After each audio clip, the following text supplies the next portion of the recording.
So I've been doing a lot of these interviews lately, and it's amazing how modest some of the people are. And the person who's going to be speaking today was basically saying like she has nothing to share, she doesn't have anything good enough. And I mean, when I read her stuff, looked at all the stuff, and when she spoke to me, I was like amazed. So with that said, why don't you introduce yourself and tell us where you live? Hi, everybody. My name is Deniece Toth. I live in Atlanta, Georgia. I actually am in a northern suburb called Johns Creek, Georgia.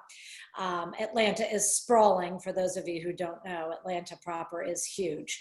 We're about, with no traffic, 35, 40 minutes outside of the Buckhead office. I am the team leader of our little small family team. I work with my husband, James, and our daughter, Skylar, and together we make up the Think Toth family real estate team. Our office we work out of is the Buckhead, Atlanta office. I have been selling real estate full-time since 2002, and James joined me in 14 or 15, and Skylar graduated University of Alabama and joined us in 2017. So that's a little bit about my background. Nice. And so you say Atlanta. I met so many people that say Atlanta, and Atlanta means, like you said, a lot of different things to a lot of different people. And sometimes it's like I have friends in DC, and it's like everyone says DC, but it's not actually DC. But you're in Atlanta, and so how's life there? How is it going? You know, with the coronavirus and everything else. Yeah, it's interesting. I was on I do a lot of networking. I was on a networking call today, a Zoom call, which is, what the world has come to. And they're a friend of mine, because these people become friends, as you know, when you get to know them and their stories. His wife is on day 11 of the ventilator, and they are here in Atlanta. She's getting better. She will get off. Okay, good. She's going to be okay. But I'll tell you, that is the only person I personally have heard about in Atlanta who is sick. Now, her husband, my friend who I network with, he has tested positive and remains positive for COVID-19. But he said he spent a day and a half in bed, just achy, but that was it. So it's interesting. Atlanta has not been hit as hard as, obviously, the New Yorks, out west, New Orleans. They say that our real bad week will be next week. We'll see. We'll see. But for us in real estate, we are as busy as we've ever been. We're going to be taking, in the next 2 weeks, we will have 7 new listings hit the market.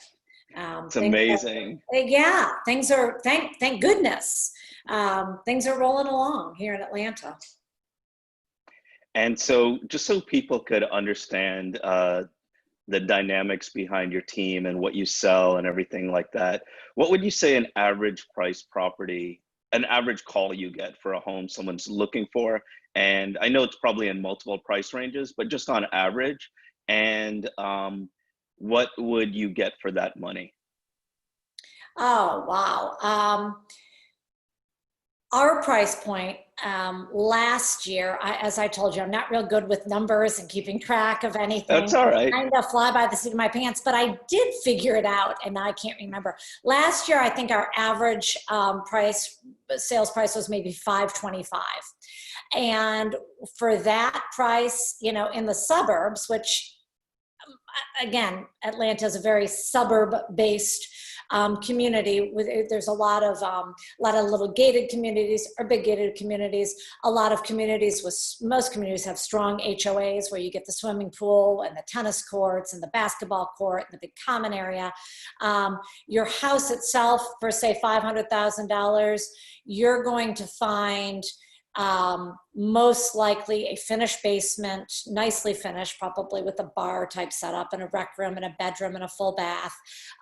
You'll find probably for that price, depending on where you are, a little over 3,000 square feet. Most homes you're going to have roughly a third of an acre, maybe up to half an acre. But you know, Atlanta still, you get a lot of bang for your buck. Yeah, I was thinking that 3,000 square feet, third Yeah, of an acre, finished basement sounds amazing. yeah. So like with that said, I know you're really busy and you guys sell a bunch of homes every year. And how how would you say like the price point? Is it busy for everyone or just people like you who always do well? You know, gosh, I talked to a friend of mine in commercial real estate today, and he is just dying. His business has come to a screeching halt. In terms of other residential realtors, I've talked to some who say they are now unemployed, and I've talked to some who are like us, still, you know, pretty busy and rolling right along. Um, you know, I don't really know what to attribute the differences to. I've obviously been selling real estate full time in the same area for nearly 20 years. So I have the benefit of what we've always had. We have always been referral based. We don't do any advertising. I mean, the only advertising we do is on the back of a neighborhood newsletter. We do that in 2 neighborhoods. So, you know, that always helps when you have that model, if you will. A, it's free, and B, you know, you do a good job. It keeps coming back to you. We keep trying to stress little facts that people forget. The fact that recession does not equal housing bust. You know, if you look at, I'm sure you've seen the same statistics. You look at the most recent 5 recessions America's had, 3 of them, housing prices skyrocketed. You know, it just, people are panicked because what they remember is 2008. And I get it. I lived it. I was right there. I made $16,000 in 2008. I thought I would starve to death. But if you can kind of shift the paradigm, and that is not hard to do when you have the numbers and the facts, people then go, huh, okay, so you're telling me I can list my house and it's going to work out well because everybody else is freaked out because they're not educated. So they're not listing their house, or they're pulling their house off the market. B, you're telling me Compass will pay for the paint and the flooring improvements that need to be made with their concierge program. And C, I might even have a little bit of an edge when I sell and then go to buy, because the buying pool is panicked and freaked out because they're not educated. You know, you put all that together, and people, again, the paradigm shift. It's more of a, wow, this might actually be in my favor, you know? Yeah, totally. And I guess people's expectations when explained properly make things either perfect or terrible. And you know, when you say that, it gets me excited because I'm thinking like people, and I'm in real estate. So if there's a buyer or seller, they're probably super excited to see the opportunities. But let's go a step further because it's sort of exciting what you're saying. If I'm like a seller and I say, okay, Deniece, I want to do it. What would be the process besides the concierge and getting the house ready? How would showings be done? How would it work in this virtual world that we live in? Right. Well, we provide gloves at all our listings, and by gloves, by definition, what we're providing is the only thing I could find, which was about 3 weeks ago at Costco. They are literally food prep gloves. Doesn't matter. They're gloves. They're disposable gloves. They're latex. I am not showing properties right now. James and Skylar are, but when they do, they bring gloves for our clients. They have them in their cars. They both wear not masks, but more of the handkerchief type. We have those for our clients if they so choose. You know, you've got the distancing. With our sellers, we tell them, the little things that I'm sure everybody's doing. You leave all the lights on, you turn all the ceiling fans on, you leave the doors ajar, you leave the doors, quite frankly, unlocked, the back doors, the basement doors, so that nobody has to screw with those things. It's just kind of an easy thing. I tell all the other agents that we will have gloves there for their clients as well. We ask them to put them on. We haven't done anything with booties. I know some people do. We haven't. And I ask the agents to not touch the lights, not touch anything, just leave it the way it was. And so far it's working well. Again, Atlanta has not been hit, thankfully, like some of these other places. So we are not, the perspective is a little different. Still very much social distancing, and we've got, thankfully, we are essential employees in Atlanta, because we do have the shelter in place. But those are kind of the more precautions we're taking. Right, just being prepped, just taking Correct. time to do all of that. Making sure every listing has a virtual tour.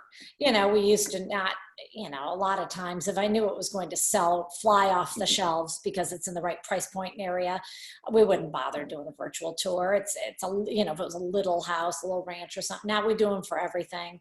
That's kind of, we luckily enough are still in the last, let's say in the last 3 weeks, we've probably had 6 listings come on, and 5 of those 6 listings sold within the first 48 hours. Wow, that's So we're very amazing. lucky, that we haven't had to really give a whole lot of thought to, oh gosh, what are we going to do? Yeah, you say you're lucky, but the lucky is from the experience and the skill and the Oh, yeah, branding and all that. somebody once said the more I practice, the luckier I get. So Right, totally, that might totally. have something to do with it. So with those ones that went under contract, what price points? Was it a specific price point or was it different? Yeah, you know what? The lowest one was it was a townhouse at 330. We had multiple offers, and the highest was 520. So kind of in Okay. that, in a good price range, really in a good price point. Yeah, it's funny when you tell me your price range. In Miami, it's weird because we're a lot slower than you guys. We've been in a buyer's market for like the last 3 years. Yeah. But with that said, like our price points that do well now are probably like 4 to 6 to 700,000, because anything below that, people are worried about their job and maybe they may not qualify. And anything above that, for the most part, it's not a necessity where it could be a second home, third home, or just a vacation place. But yeah, so that's how we are. So like with that, because your market is sort of hot, and you sort of touched on this earlier, that there are opportunities as a buyer. Um, would you say so? Absolutely. We've got 4 or 5 buyers we're working with now. In fact, James just wrote an offer last night for new construction. I personally put Saturday new construction under contract. So we've got a couple new constructions. Skylar's got 3 or 4 closings lined up.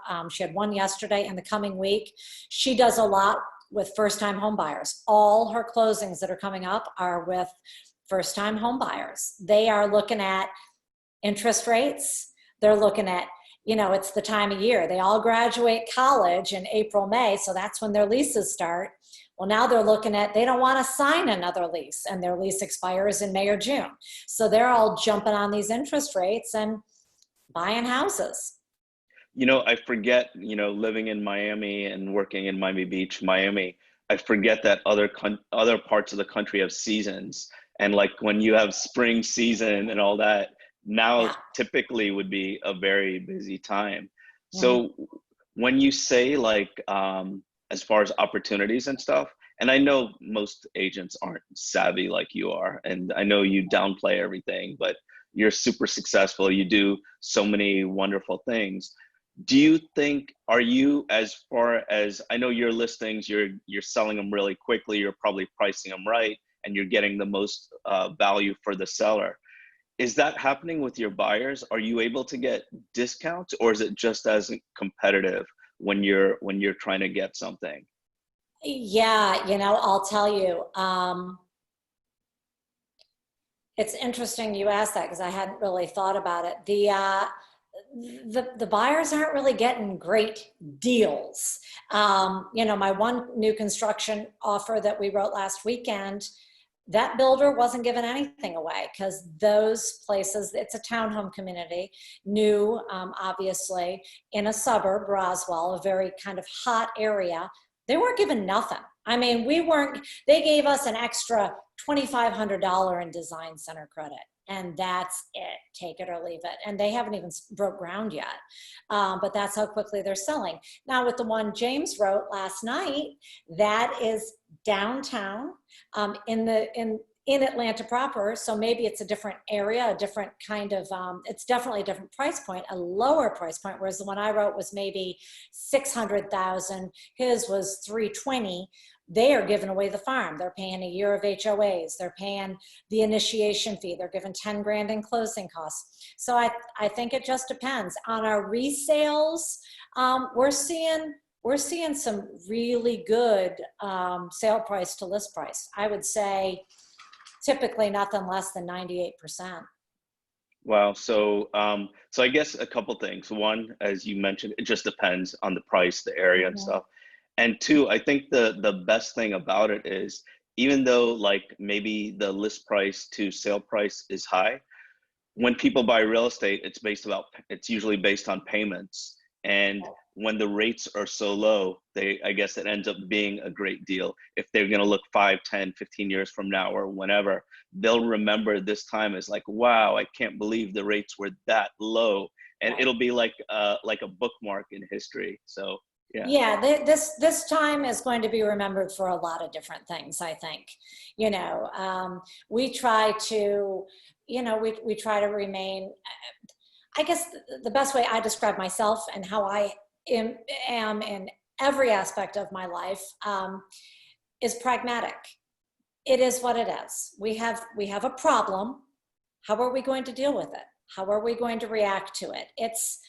It's neither here nor there whose fault it is. Who cares? Let's just move on, do the best we can, stay safe. And, if you've got a buyer who wants to buy and a seller who wants to sell, our job, the way I see it, has always been 95% of my job is to take the emotion out of the transaction, which, as you know, isn't always easy to do. It's an incredibly emotional thing, buying or selling a house, and you throw something called coronavirus into it. My goodness, it just takes on a whole new dimension. But if you can take the emotion out of it and you can deal in facts and reality, and hey, it is what it is. Let's make it happen. People tend to. It tends to resonate with people.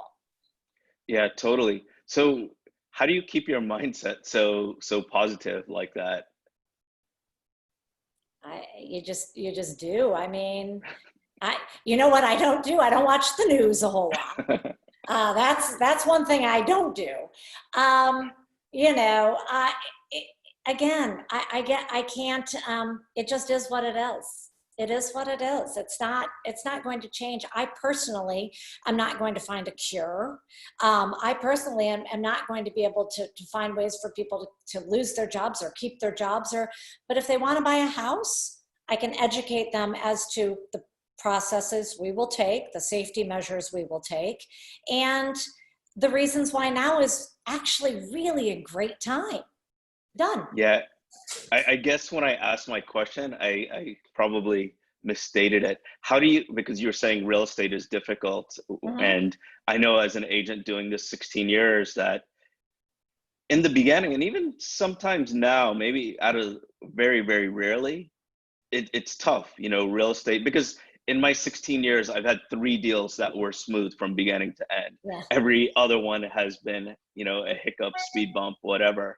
And did you always have that positive mindset, or did you have to go through some failures or just harder experience to get tough like that? I'm saying Yeah, this because, you know, new agents that maybe watch this. yeah. When I first started in 2002, I was a single mom, three little girls, gosh, under the age of 6. And I think that in the beginning, and even sometimes still now, I wouldn't use the word negative because that's just not kind of how I tend to roll. I tend more to roll, a good word to use would be panic. Like, when it hits the fan, so to speak, and it looks like it's going to blow up, and you, of course, being the realtor, it's always your fault. The bad appraisal is always your fault somehow. Or the buyer is walking away during due diligence. Somehow you created the roof leak that wasn't disclosed. There tends, at least for me, there tends to be, more so in the beginning than now, an immediate knee-jerk panic because I never wanted to be the bad guy. That was always and still is. I very much want to please people. I very much want people to like me. I very much want people, as equally as important as the commission I make is having people say that I'm fantastic and fabulous. And when things blow up, it is real easy to go and panic, when what you really need to do is go more towards the pragmatic. Okay, we have a problem. How are we going to fix it? And that sometimes is harder than other times. If a buyer walks away during due diligence, it's not real easy to fix. But what you can do is say, okay, before I even tell my seller this happened, I'm going to reach out to every other agent who showed this house, and I am going to maybe try to deliver some good news with the bad news. And sometimes, very often, it works out where they end up getting more money than they would have. That happened to us just the other day, with a listing we had. We ended up selling it for more money. The first buyer, he was a first-time home buyer. He panicked. He bolted. He just panicked. He was afraid he's going to lose his job. To my knowledge, he didn't, but I get it. Next, Yeah, totally. It's what I'm getting out of what you're saying is when something negative happens, you take a step back, you take a breather, and then you create a solution to the problem. And then you figure out the options, and then you give the person, the seller, the buyer, the options, and it goes a long way. Correct, because they don't know. We forget that we do this all day, every day, and the public does not. Our buyers and our sellers do not. So how they are going to handle and react to a situation is based 100% on their perception of their reality, which comes from us. If it's not a big deal and we don't make it the end of the world, then they're not going to see it as the end of the world. Hold on, I got to let my dog out. Okay. Sorry about that, Amit. I thought he would be calm, cool, and collected. He's not. That's okay. It's pretty cool because it shows that we're all working at home, right? Yeah. Oh, are we ever? Even though I'm trying to fake it. Yeah, as far as I'm concerned, you're at the beach with palm trees and an ocean behind you. So with that said, just a lot of people that watch this or listen to it, it'll be a podcast as well, will be agents that either want to improve their business or maybe get a tactic or something that works for you. Because one of the best things about real estate is we all do things differently. There's no one right way to do it. Because when you told me like about value and all that, whatever you're doing, you're killing it. You're doing really, really well. I mean, for someone to have that many listings go under contract within such a short time during this, you're doing something amazing. So besides the regular stuff that we hear of like caring for your clients and pretending like it's your family and just doing the things that we all sort of know what to do, what would you say would be maybe one or two things that took you from being a good agent to the agent you are today? Oh,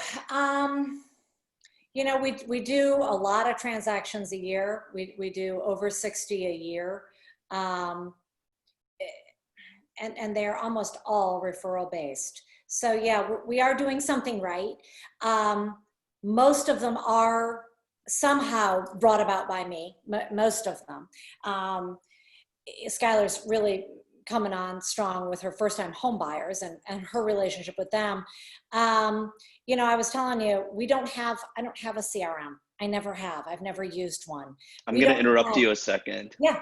Your CRM, you told me, which is a really good CRM, is your social platform. Your Facebook, you told me, is your Yep, CRM. it is. That's a CRM is basically where you have all your clients and you keep up with them. And Yeah, Facebook is as good as any. and that is, I'll tell you, I think it's the fact that I keep up with people in a very organic way. They're not getting these mass emails that a lot of times do make it look like you truly are just emailing it to them, but I think people know that you're really not. And that works for a lot of people. That's just not what we have done. We try to, you know, we'll have one event a year. We always do it at a local brewery, and we invite everybody. Just come. I don't care if you've never bought or sold a house through me. That's not how I roll. You know, come, we'll buy you a couple beers, we'll provide the pizza. We do our very best to keep things in perspective. You know, we're not curing cancer. We're not curing COVID-19. We are buying and selling real estate. And you know what? If that's not fun, I don't know what is. Let's just have fun. There's going to be some bumps along the road. But again, if you've got a seasoned professional team in your corner, the bumps really aren't that bad. We've seen them before. We've navigated them before. We're going to come out on the other side still smiling. Well, you know, we'll get through it. And I think people appreciate that approach, that, you know, it's a, again, it is what it is. We're buying and selling houses. We're helping people achieve their dreams or get out of a problem, a divorce, a death. We are very, you know, it happens, and we're there, and we care, and they know we care, because we don't just care when we hear that somebody died or got divorced, so now all of a sudden their phone is ringing. We've been with them for the last 5 years, celebrating the good stuff. You know, we're not just coming out of the woodwork. So I think that helps, kind of an organic approach. Yeah, totally. I think when people, based on what you're telling me, it seems like people, when they see you just organically, just sharing your life with people, they think they're not going out to look at homes with their realtor. They're just hanging out with a friend, and Exactly. they happen to buy a house, Yep, right? that's exactly it. We make it fun. That's awesome. Well, I could probably talk to you forever, but if someone wanted to reach out to you or follow you online, what would be the best way to? Oh gosh, I would say probably our Facebook page, Okay. Team Toth Real Estate. Um, I'm so bad. I think that's what they would Google. Or put into Facebook. You would look. I'm calling it Google. It's Facebook, for goodness sake. We have an Instagram as well, and I think that's at Team Toth or at Team Toth Real Estate. You'll find us, or shoot me an email. You know, the best one is Think Toth. That's kind of our thing, is Think Toth. We're thinktoth.com. You know, we're really, really, really responsive. That's the other thing about us. Believe me, if somebody reaches out, you're going to hear back from me, for sure. If someone followed your page, your Instagram or Facebook, what would they see? What would they see that you guys are posting? Oh gosh, we post some great content, quite frankly, because we're not the ones posting it. I pay a digital marketing girl to do it, and she is fabulous. So they're going to see a lot of that, and then they're going to see a lot of our you know, our successes, our under contract and our solds. I've been trying to do more videos lately. They'll see a video of me playing in the snow a month ago here in Atlanta. That was kind of novel. I am trying to do more of that because I'm told I should. So, you know, they're just going to see we are very real. We are a family. This is what we discuss over dinner. We discuss somebody's inspection, you know, and again, I think that resonates with people. They like. Totally. and hopefully they'll see this once I send you the files for it. I hope so. I hope you made me look, I hope you have your skinny filter on and your youthful filter on. You look great. But thanks so much for being on today, chatting with me, and hope to see you in person sooner than later. Yes, absolutely. I appreciate the invite. Thank you. See Thank ya. you. Take care. You too. Bye. Bye.